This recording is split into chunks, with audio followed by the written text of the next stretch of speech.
தந்தை, மைந்தர், தூயாவின் திருப்பெயராலே ஆமேன். அருமையான கடவுளுடைய பிள்ளைகளே, உங்கள் அனைவரையும் ஆண்டவர் இயேசு கிறிஸ்துவின் ஈடு இணையற்ற திருப்பெயரில் அன்போடு வாழ்த்துகிறேன். வேளச்சேரி நல்மேய்ப்பர் ஆலய உறுப்பினர்களும் தரமணி தூய மார்க்க ஆலய உறுப்பினர்களும் காணொளி காட்சி மூலமாய் ஆண்டவரை தொழுது கொள்ள கூடியிருக்கிற உங்களையும் அத்தனை பேரையும் ஆண்டவருடைய திருநாமத்திலே அன்போடு வாழ்த்துகிறேன். கடந்த 9 மாதங்களை கழித்த நாம் 10வது மாதத்திற்குள்ளாக அக்டோபர் மாதத்திற்குள்ளாக பிரவேசிக்கிற பாக்கியத்தை கர்த்தர் கொடுத்திருக்கிறார். இந்த நாளுக்காக ஆண்டவருக்கு நன்றி சொல்லுவோம். இதுவரையிலும் நம்மை காத்த ஆண்டவர் இனியும் நம்மை காப்பார், நடத்துவார் என்ற நம்பிக்கையோடு ஆண்டவருக்கு நன்றி செலுத்துவோம். ஜெபம் செய்வோம். மகா பரிசுத்தமும் இரக்கமும் கிருபையும் நிறைந்த எங்கள் பரம தகப்பனே, இந்த நாளுக்காக நாங்கள் உமக்கு நன்றி செலுத்துகிறோம்.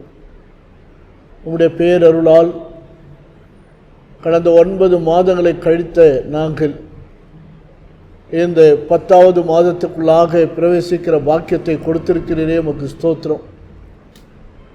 ஒவ்வொரு நாளும் உடைய புதிய கிருபையினால் நிரப்புங்க. உடைய சமாதானத்தை, சந்தோஷத்தை தாரும். ஒவ்வொருவருக்கு வேண்டிய நல்ல சுகம், பலன், ஜீவனை தந்து பாதுகாத்தரலும். இந்த வழிபாட்டை ஆசீர்வதிப்பீராக. இந்த வழிபாட்டை பங்கேற்கிற உமது பிள்ளைகள் மிகுந்த சமாதானத்தை, சந்தோஷத்தை, உடைய நிறைவான ஆசீர்வாதத்தை பெற்றுக்கொள்ள கிருபை தாரும். உமக்கே மகிமை உண்டாகட்டும். எங்கள் ஆண்டவர் மூலமே கேட்கிறோம், ஜீவனுள்ள பிதாவே, ஆமேன். நம்முடைய வழிபாட்டுக்கு ஆரம்பமாக பாமாலைகளில் 367வது பாடலை பாடுவோம். பாமாலை 367.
நாம் நின்ற வண்ணமாக முதலாவது பக்கத்தில் 2ஆம் ஆராயம் நாம் பின்பற்றுவோம்.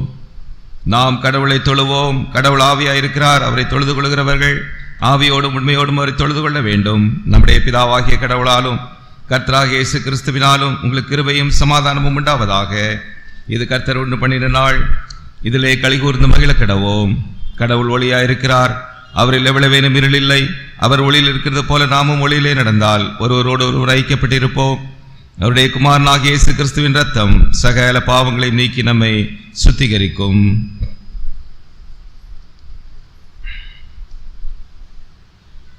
நான்காவது பக்கம். ஆண்டவரே, எங்கள் உதடுகளை திறந்தருளும். பிதாவுக்கும் குமாரனுக்கும் பரிசுத்த ஆவிக்கும் மகிமை உண்டாவதாக. இப்பொழுதும் சதா காலங்களில் மகிமை உண்டாவதாக. ஆமென். நாம் திரிய கடவுளை போற்றுவோம். சேனைகளின் கடவுளாய் கர்த்தரே, நீர் பரிசுத்தர், பரிசுத்தர், பரிசுத்தர். வானமும் பூமியும் மகிமையால் இருந்திருக்கின்றன. உன்னதத்திலே ஓசன்னா.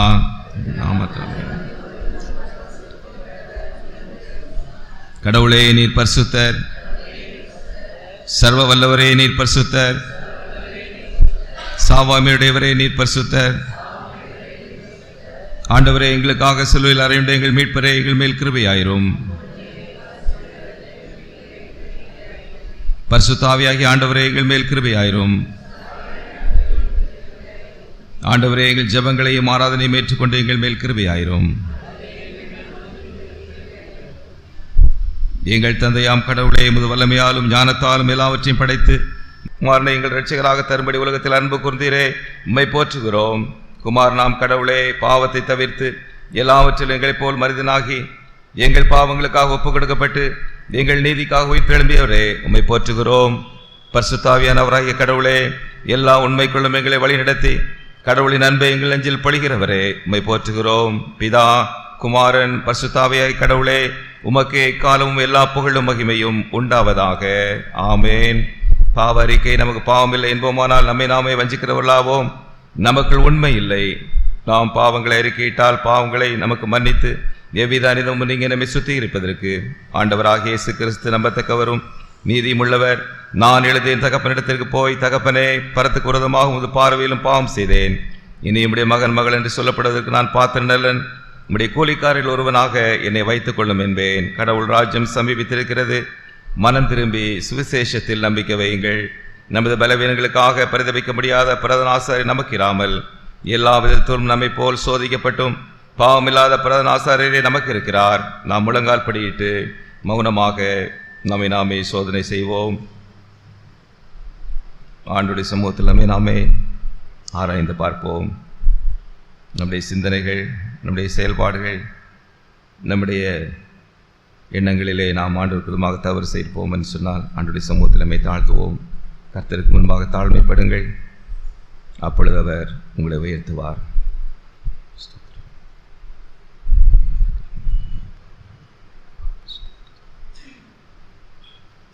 சர்வ வல்லமுடைய கடவுளத்திலே நாம் பாவங்களை தாழ்மையோடு நாம் அறிக்கை செய்வோம்.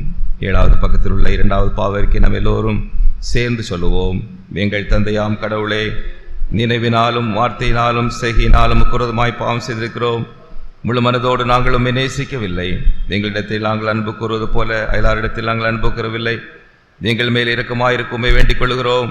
எங்கள் பாவங்களுக்கு நீக்கி எங்களை சுத்திகரியும். எங்கள் குற்றங்களை விட்டுவிட எங்களுக்கு உதவி புரியும். எங்கள் ஆண்டவர் இயேசு கிறிஸ்துவின் மூலமாய் வேண்டிக் கொள்கிறோம் பிதாவே. ஆமேன். சர்வ வல்லமை மிகுந்த இரக்கமுள்ள ஆண்டவர் மன்னிப்பையும் பாவ நிவர்த்தியை நமக்கு கட்டளையிட்டருளை வாழ்க்கையை சீர்படுத்துவதற்கான காலத்தையும் தமது பரிசுத்த ஆவியின் கிருபையையும் தேற்றுதலையும் தந்தருள்வாராக. ஆமேன். ஆண்டவரை துதியுங்கள். நம்ம எல்லோரும் எழுந்து நின்று 100வது சங்கீதத்தை பாடலாக பாடுவோம்.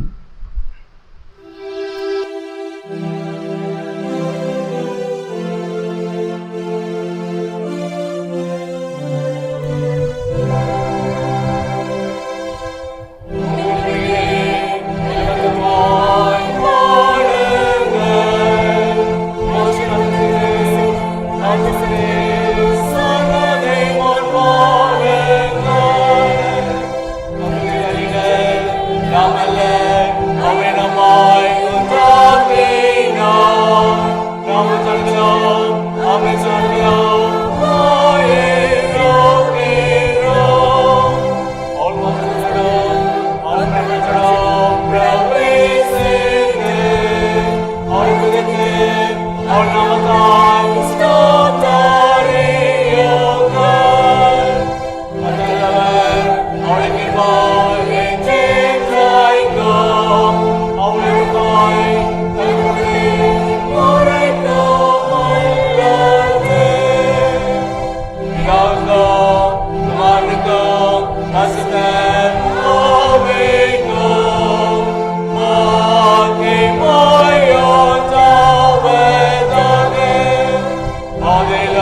உட்காருவோம். நாளுக்குரிய திருமறை பாடங்கள் வாசி கேட்போம்.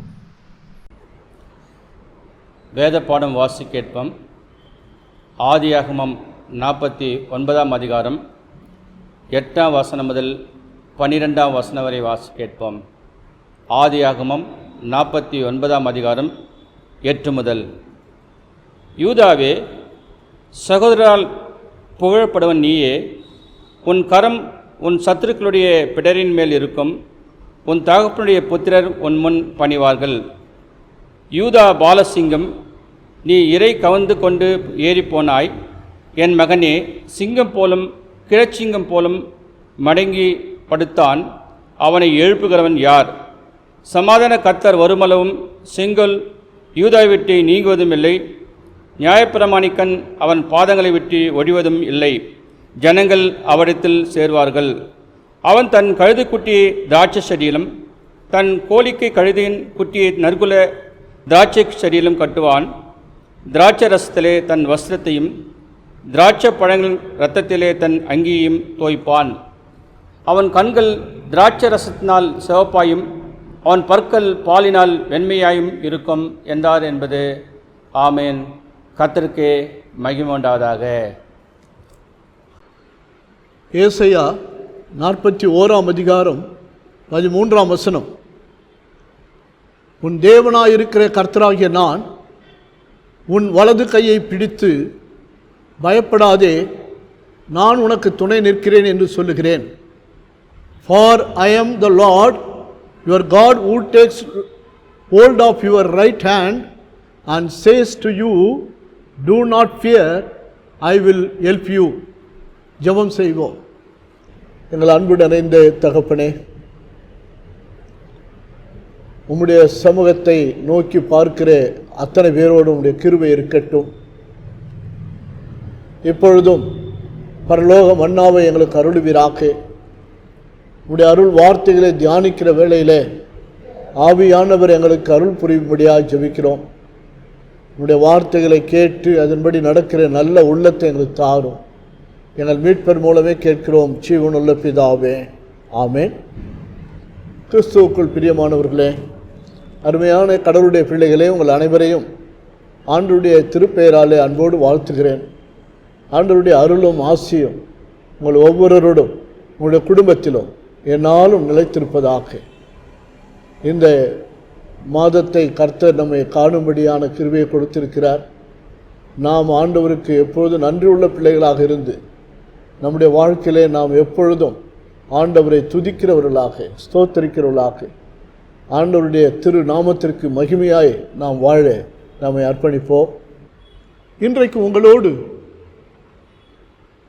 திருமறையிலே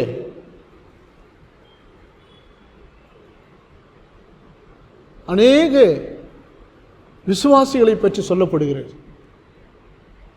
அதிலே ஒருவராகிய பழைய ஏற்பாட்டின் யூதாவை குறித்து பகிர்ந்து கொள்ள ஆசைப்படுகிறேன். அவருடைய வாழ்க்கை நம் எல்லோருக்கும் அநேக உதாரணங்களை, முன் உதாரணங்களை கொடுக்கிற ஒரு அருமையான ஒரு வாழ்க்கை.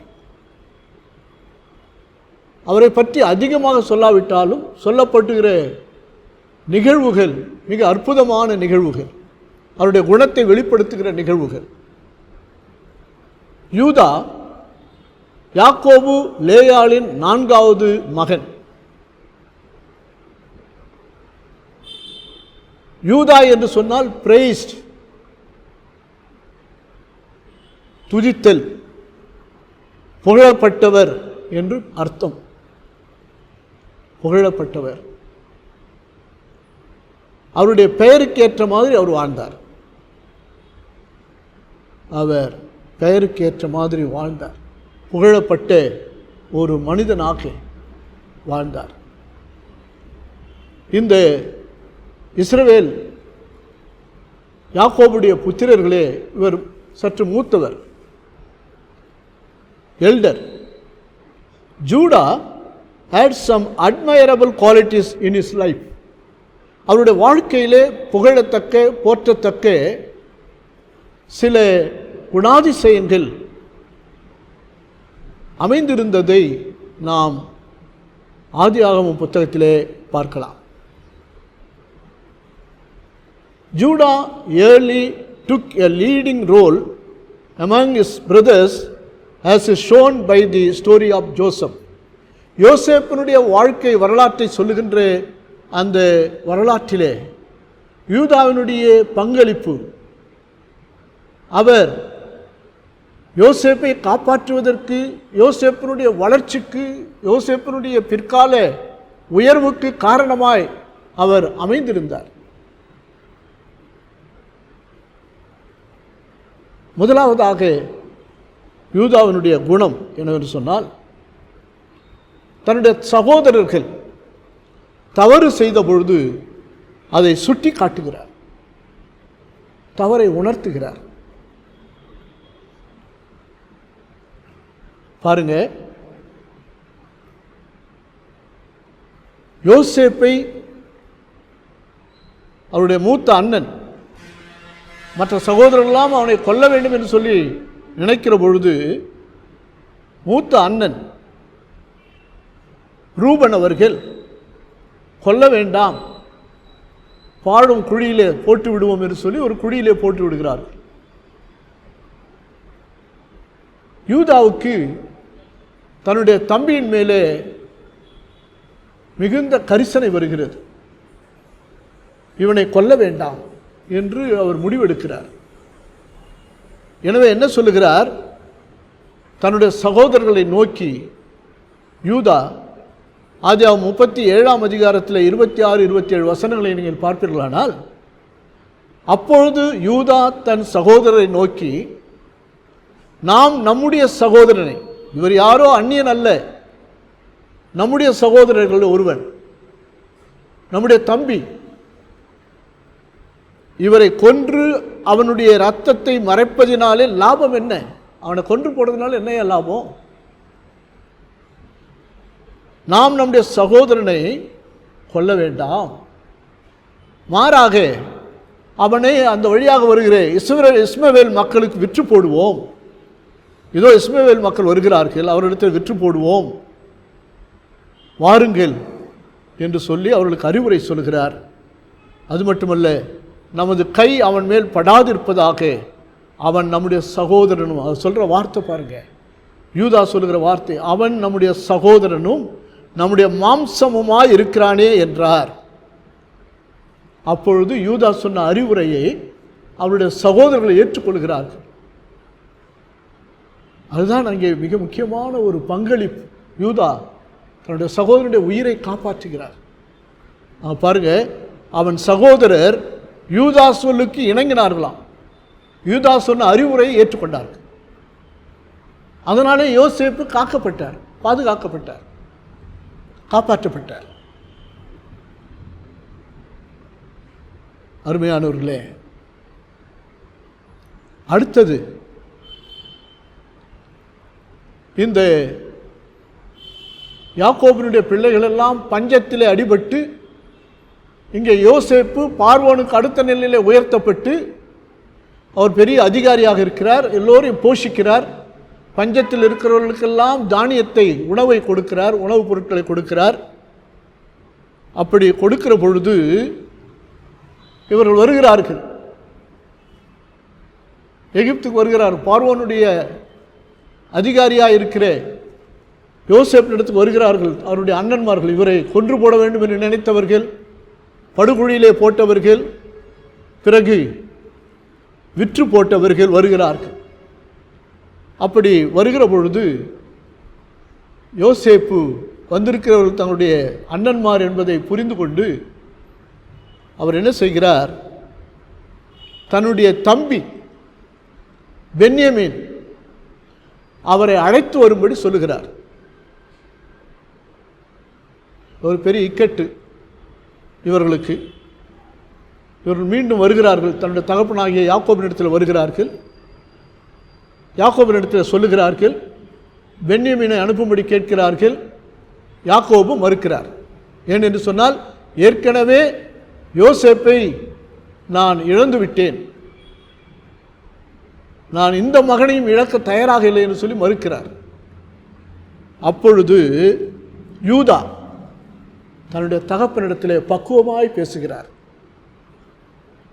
43ஆம் அதிகாரம் ஆதியாகமத்திலே 8-9 வசனங்களை பார்க்கின்ற பொழுது 9ஆம் வசனத்திலே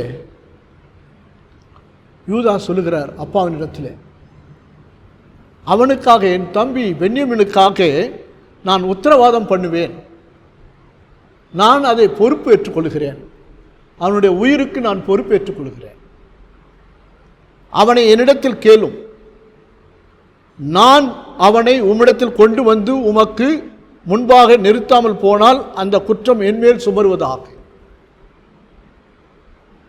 நான் உத்தரவாதம்,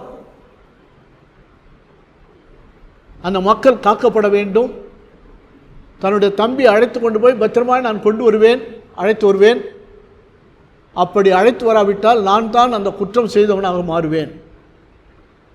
எனவே அவர் பரிந்து பேசுகிறார், தன்னுடைய தம்பியை அழைத்து செல்ல வேண்டும் என்று சொல்லி தகப்பனிடத்தில் கேட்கிறார்.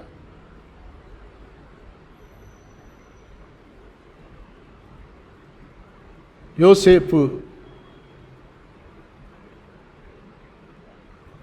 இஸ்ரவேல் மக்களை, அதாவது யாக்கோபினுடைய பிள்ளைகளை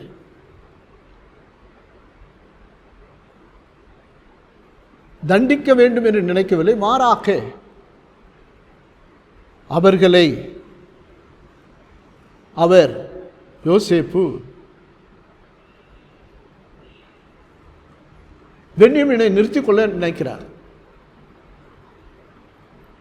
அப்பொழுது யூதா யோசேப்பினிடத்திலே மீண்டும் பரிந்து பேசுகிறார். 44ஆம் அதிகாரம், ஆதியாகமம் 44ஆம் அதிகாரம் 16ஆம் வசனத்திலே, அதை தொடர்ந்து 33ஆம் வசனத்தில் நீங்கள் பார்ப்பீர்களானால், பென்யமீனுக்கு பதிலாக நான் அடிமையாக இருக்கிறேன், பென்யமீனை அனுப்பிவிடுங்கள், என்னுடைய தகப்பனிடத்தில் போகட்டும், நான் வாக்கு கொடுத்து அழைத்து வந்திருக்கிறேன், எனவே அவனுக்கு பதிலாக நான் பதிலாளாக அடிமையாக உம்மிடத்தில் தங்கி பணி செய்வேன் என்று சொல்லி மன்றாடுகிறார். யூதாவின் பேச்சை கேட்டு யோசேப்பு மனமுடைந்து அழுதாராம். தன்னுடைய சகோதரன் யூதாவை நினைத்திருப்பார், யோசித்திருப்பார்.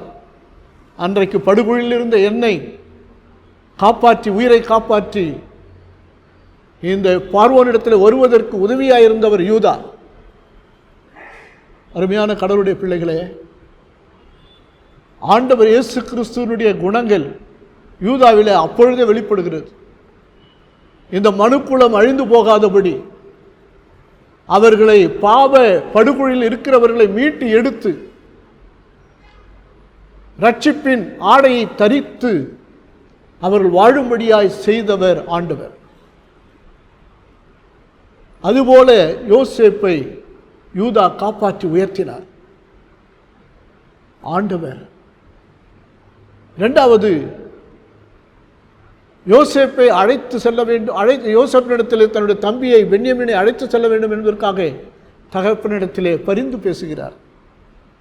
நான் உத்தரவாதம்.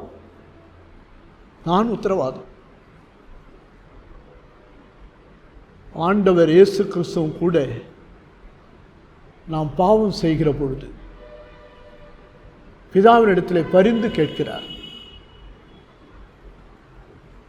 பரிந்து பேசுகிறார், பரிந்து பேசுகிறவராக இருக்கிறார். இன்னும் கொஞ்ச காலம் போகட்டும், இவர்களை நான் சரிப்படுத்துவேன் என்று சொல்லி ஆண்டவர் நமக்காக பரிந்து பேசுகிறவராக இருக்கிறார். யூதாவினுடைய குணம் அப்பேற்பட்ட குணம். அது மட்டுமல்ல, யோசேப்பினிடத்திலே தன் தம்பியை அனுப்பிவிடுங்கள், நான் அவனுக்கு பதிலாக அடிமையாக இருக்கிறேன். ஆண்டவர் இயேசு கிறிஸ்து நம்முடைய பாவங்களுக்காக அவர் அடிக்கப்பட்டார், நொறுக்கப்பட்டார். நம்முடைய மீறுதல் நிமித்தம் அவர் பாடுபட்டார். நம்முடைய ஆக்கினை எல்லாம் அவர் சுமந்து கொண்டார்.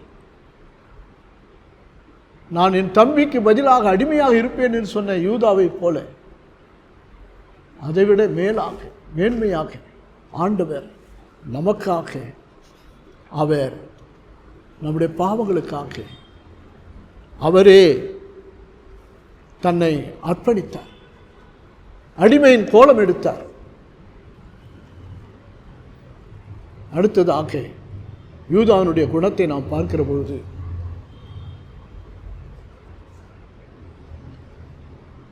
இந்த யாக்கோபும் அவருடைய பிள்ளைகளும் யோசேப்பிடத்தில் வந்து விடுகிறார்கள். எல்லோரும் வருகிறார்கள். அந்த குடும்பமே வருகிறது.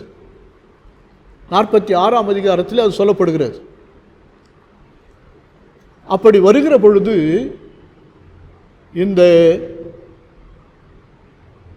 மக்கள் தன்னுடைய அப்பாவும் தன்னுடைய சகோதரனுடைய குடும்பமும் எகிப்திலே எங்கே தங்கி இவர்கள் நிரந்தரமாய் வாழலாம் என்று சொல்லி யோசேப்பு நினைக்கிற பொழுது ஒரு செழிப்பான நாட்டை, தேசத்தை அந்த எகிப்திலே அவர் கண்டுபிடிக்கிறார். கோசேன் என்கிற ஒரு நாடு. அந்த நாட்டை அவர்களுக்கு கொடுக்கிறார். அந்த கோசேன் நாட்டிற்கு எல்லோரும் போகிறார்கள். யாக்கோபும் அவருடைய பிள்ளைகள் எல்லோரும் போகிறார்கள். அப்படி போகிற போது ஆதியாகமம் 46ஆம் அதிகாரம் 28ஆம் வசனத்திலே யாக்கோபு யோசேப்பை சந்திப்பதற்கு முன்னதாக இந்த கூட்டம் போகிறது. அதில் முதன்மையானவராக முன்பாக கோசேனுக்குள்ளே எங்களை அழைத்து செல் என்று சொல்லி, யோசேப்பினிடத்தில் எங்களை அழைத்து செல் என்று சொல்லி யூதாவை முன்னாக அனுப்புகிறார். யாக்கோபுக்கு மிகவும் நம்பிக்கையான பிள்ளையாக யூதா இருந்தார். எனவேதான் யூதாவை முன்னே அனுப்புகிறார். நீ முதலாவது போ, நாங்கள் பின்தொடர்ந்து வருகிறோம்.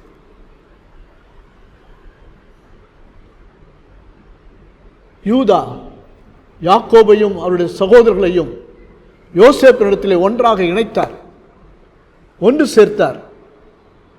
ஆண்டவர் இயேசு கிறிஸ்து இந்த உலகத்திலே பாவத்திலே மரித்து கொண்டிருந்த மக்களை தன்னுடைய இரத்தத்தினாலே சிந்தி சிலுவையிலே பாடுபட்டு இரு திறத்தாரையும் ஒப்புரவாக்கினார் இல்லையா?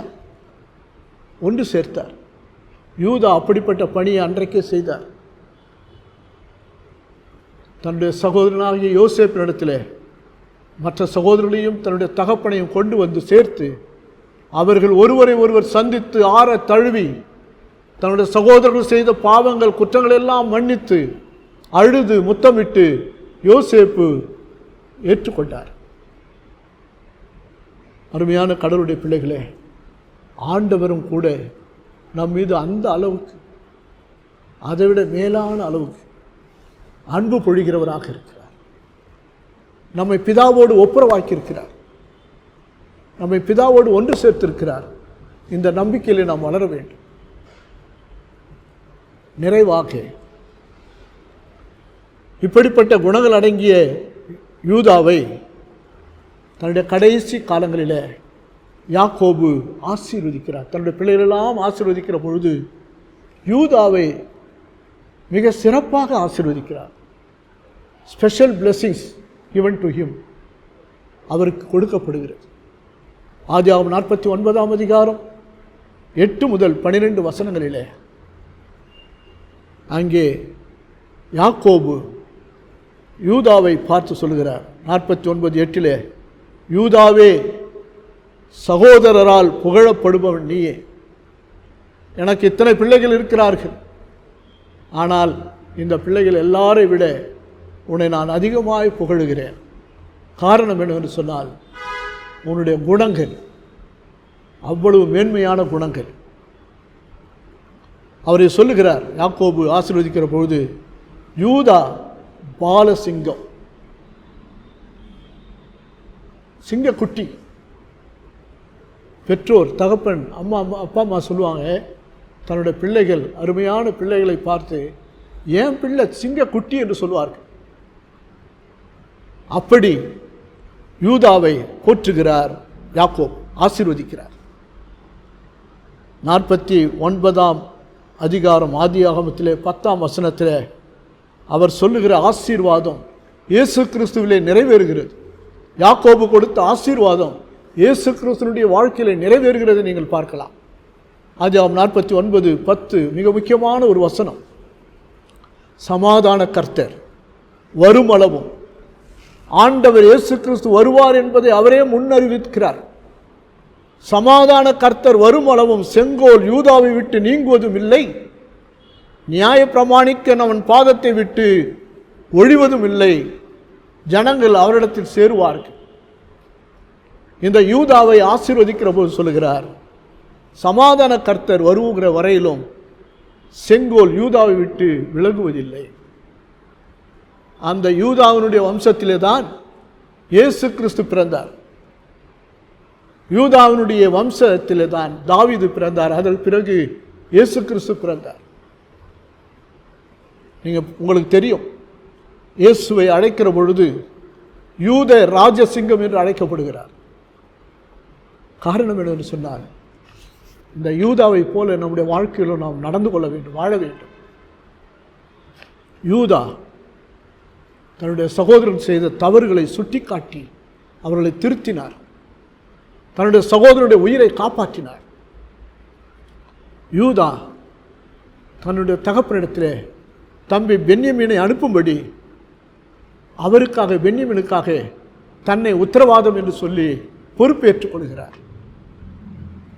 அடுத்ததாக யோசேப்பினிடத்திலே பென்யமீனை மீண்டும் தன்னுடைய தகப்பனிடத்தில் அனுப்பும்படி கேட்கிற பொழுது, நான் வேண்டுமானால் உங்களுக்கு அடிமையாக இருக்கிறேன், என் தம்பியை அனுப்புங்கள் என்று சொல்லி அங்கே கெஞ்சுகிறார். நிறைவாக கோசேன் நாட்டிலே தன்னுடைய சகோதரர்கள் எல்லாம் முன்னடத்தி யோசேப்பினிடத்தில் ஒப்புரவாக்கினார். நம்முடைய வாழ்க்கையிலும் அருமையானவர்களே, யூதாவினுடைய குணங்களை பெற்றுக்கொண்டு நாம் வாழ்வோம். அந்த ஆசீர்வாதம் நமக்கு கிடைக்கும். எப்படி யூதாவை யாக்கோபு ஆசீர்வதித்த அந்த ஆசீர்வாதம் இயேசு கிறிஸ்துவிலே நிறைவேறி மேன்மைப்பட்டதோ, அதுபோல இந்த குணங்களை பெற்றவருடைய குடும்பம், வம்சம் ஆசீர்வதிக்கப்படும். கர்த்தர் உங்களையும் உங்களுடைய குடும்பத்தையும் ஆசீர்வதிப்பாராக. ஆமென். நாம் எல்லோரும் எழுந்திருந்து நம்முடைய விசுவாசத்தை அப்போஸ்தல விசுவாச பிரமாணத்தின் மூலமாக அறிக்கை செய்வோம். 15வது பக்கத்தில் உள்ள அப்போஸ்தல விசுவாச பிரமாணம். வானத்தையும் பூமியும் படைத்த சர்வ வல்லமுள்ள பிதாவாகிய தேவனை விசுவாசிக்கிறேன். அவருடைய ஒரே குமாரனாகிய நம்முடைய நாதர் இயேசு கிறிஸ்துவையும் விசுவாசிக்கிறேன். அவர் பரிசுத்த ஆவியினாலே கன்னியாளிடத்தில் உற்பவித்து பிறந்தார். பொந்தி பிலாத்தின் காலத்தில் பாடுபட்டு சிலுவையில் அறையுண்டு மரித்து அடக்கம் பண்ணப்பட்டு பாதாளத்தில் இறங்கினார். 3ஆம் நாள் மரித்தோரிலிருந்து எழுந்தருளினார். பரமண்டலத்துக்கு ஏறி சர்வ வல்லமுள்ள பிதாவாகிய தேவனுடைய வலது பாசிலே வீற்றிருக்கிறார். அவ்விடத்திலிருந்து உயிருள்ளோரையும் மரித்தோரையும் நியாயத்திற்கு வருவார். பரிசுத்த ஆவியையும் விசுவாசிக்கிறேன். பொதுவாக இருக்கிற பரிசுத்த சபையும் பரிசுத்தவான்கள் ஐக்கியமும் பாவ மன்னிப்பும் சரீரம் உயிர்த்தெழுதலும் நித்திய ஜீவனும் உண்டென்று விசுவாசிக்கிறேன். ஆமேன். நாம் கீர்த்தனைகளில் 17வது பாடலை பாடுவோம். கீர்த்தனை 17.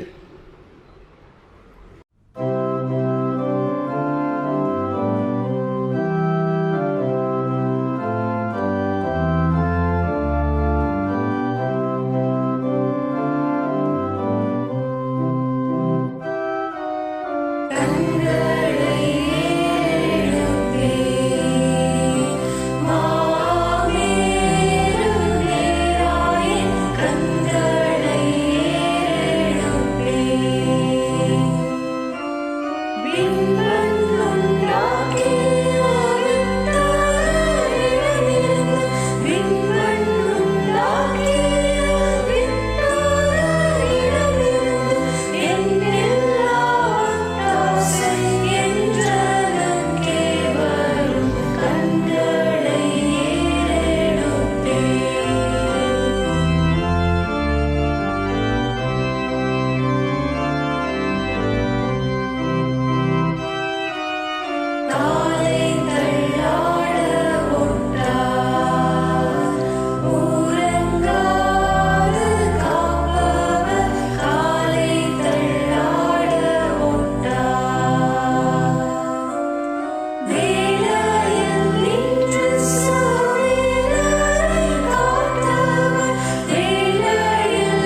ஜெபம் செய்வோம். உன்னதங்களில் வாசமாயிருக்கிற எங்கள் பரலோக பிதாவே, எல்லார் மேலும் எல்லாரோடும் எல்லாருக்குள்ளும் வாழ்ந்து கொண்டிருக்கிறவரே, உம்மை நன்றியோடு துதிக்கிறோம், உம்மை ஸ்தோத்தரிக்கிறோம், உம்மை வாழ்த்துகிறோம். இந்த மாதத்திற்காக உமக்கு நன்றி ராஜா. ஒவ்வொரு நாளும் நீர் எங்களோடு வாரும். எங்களுடைய வலது கரத்தை பிடித்து பயப்படாதே, நான் உனக்கு துணை நிற்கிறேன் என்று சொல்லி நீர் எங்களுக்கு துணையாயிரும், எங்களை காப்பாற்று. ஆண்டவரே, இந்த காணொளி காட்சி மூலமாய் உம்மை துதித்து கொண்டிருக்கிற ஆராதிக்கிற அத்தனை பேரை நீர் ஆசீர்வதிப்பீராக. என்னுடைய திருச்சபை ஆசீர்வதியும். திருச்சபையில் உள்ள ஒவ்வொரு குடும்பங்களையும், குடும்பத்தில் இருக்கிற எல்லோரையும் நீர் ஆசீர்வதி. உம்முடைய பிள்ளைகள் எல்லோரும் எல்லா நலமும் வளமும் பெற்று சுகமாய் நலமாய் ஜீவனோடு பாதுகாக்கப்பட நாங்கள் செபிக்கிறோம். ஆண்டவரே, இந்த கொடிய தொற்று வியாதியிலிருந்து உலகத்தையே காப்பாற்றுங்கப்பா. இதில் பாதிக்கப்பட்டிருக்கிற மக்களெல்லாம் காப்பாற்றுங்க. இனி அது தொடர்ந்து வராதபடி நீர் தடுத்து நிறுத்துங்க ராஜா. ஆண்டவரே, இந்த தொற்றை எதிர்த்து போராடி கொண்டிருக்கிற மருத்துவர்கள், மருத்துவ பணியாளர்கள், செவிலியர்கள், அரசு பணியாளர்கள், தூய்மை பணியாளர்கள், காவல்துறை, இராணுவத்தினரிடம் எல்லோரையும் காப்பாற்றுங்கப்பா.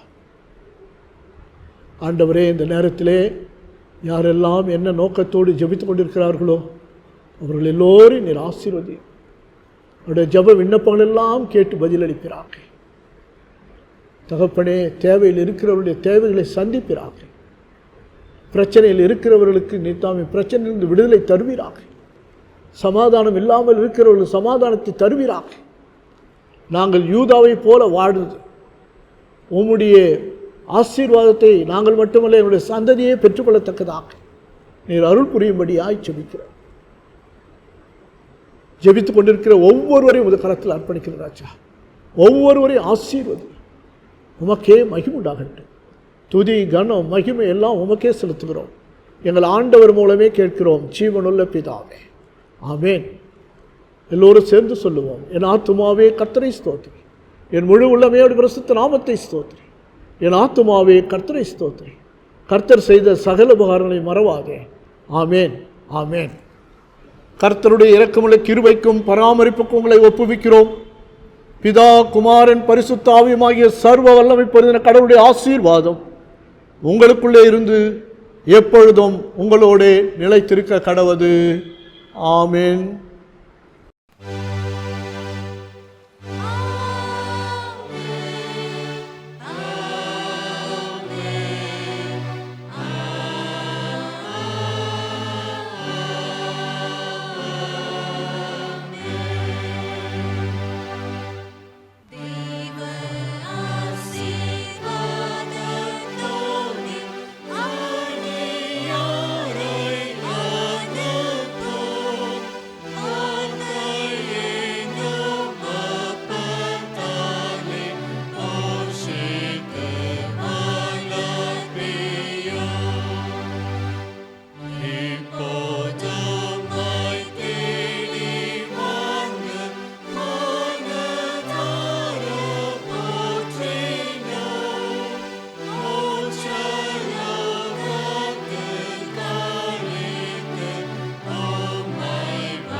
கர்த்தர் உங்களோடு இருப்பாராக.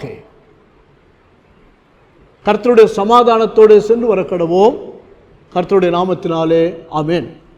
எல்லோருக்கும் ஸ்தோத்திரம். God bless you. God bless you.